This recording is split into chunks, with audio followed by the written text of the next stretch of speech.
Hi friends, welcome back to our channel. ఈరోజు నేను super టేస్టీగా ఉండే సగ్గుబియ్యం సేమియా పాయసం ఎలా ప్రిపేర్ చేసుకోవాలో చూపించేస్తాను. చాలా సింపుల్ అండ్ చాలా టేస్టీగా అయితే ఉంటుంది. ఫస్ట్ ఒక గ్లాసు సగ్గుబియ్యాన్ని తీసుకొని ఒక 2-3 సార్లు శుభ్రంగా క్లీన్ చేసుకొని తగినంత వాటర్ పోసుకొని ఒక హాఫ్ అన్ అవర్ పాటు అయితే నానబెట్టుకోవాలి. సగ్గుబియ్యం నానే లోపల మనం డ్రై ఫ్రూట్స్ అయితే ఫ్రై చేసుకుందాము. దానికోసం స్టవ్ ఆన్ చేసుకొని ఒక ప్యాన్ పెట్టుకొని అందులోకి ఒక 2 టేబుల్ స్పూన్ నెయ్యిని అయితే యాడ్ చేసుకోవాలి. నెయ్యి కొంచెం కరిగాక అందులోకి ఒక గుప్పుడు జీడిపప్పును అయితే వేసుకొని గోల్డెన్ కలర్ వచ్చే వరకు ఫ్రై చేసుకోవాలి. ఈ విధంగా ఫ్రై అయిపోయాక అందులోకి ఇంకో గుప్పుడు బాదం పప్పులను అయితే యాడ్ చేసుకొని ఫ్రై చేసేసుకోవాలి. ఇలా ఫ్రై అయ్యాక అందులోకి ఇంకో గుప్పుడు పచ్చిపప్పును కూడా అయితే యాడ్ చేసేసుకొని ఫ్రై చేసేసుకోవాలి. ఈ విధంగా డ్రై ఫ్రూట్స్ అన్ని ఫ్రై చేసేసుకున్నాక ఒక ప్లేట్లోకి తీసుకొని అయితే పక్కన పెట్టేసుకోవాలి.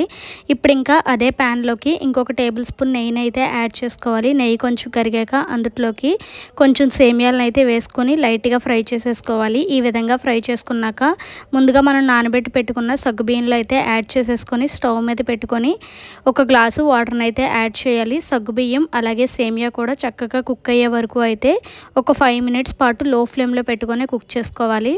5 మినిట్స్కి చూస్తే సగ్గుబియ్యం అలాగే సేమియా కూడా చక్కగా కుక్ అయిపోతుంది. ఇప్పుడు అందులోకి ఒక 1/2 లీటర్ చిక్కటి పాలను అయితే యాడ్ చేసుకొని పాలు అనేవి కొంచెం మరిగే వరకు అయితే ఉంచుకోవాలి. ఇలా మరిగాక అందులోకి రుచికి సరిపడినట్టు పంచదారను అయితే యాడ్ చేసుకోవాలి. మీ తీపిదానాన్ని బట్టి షుగర్ని అయితే యాడ్ చేసుకోండి.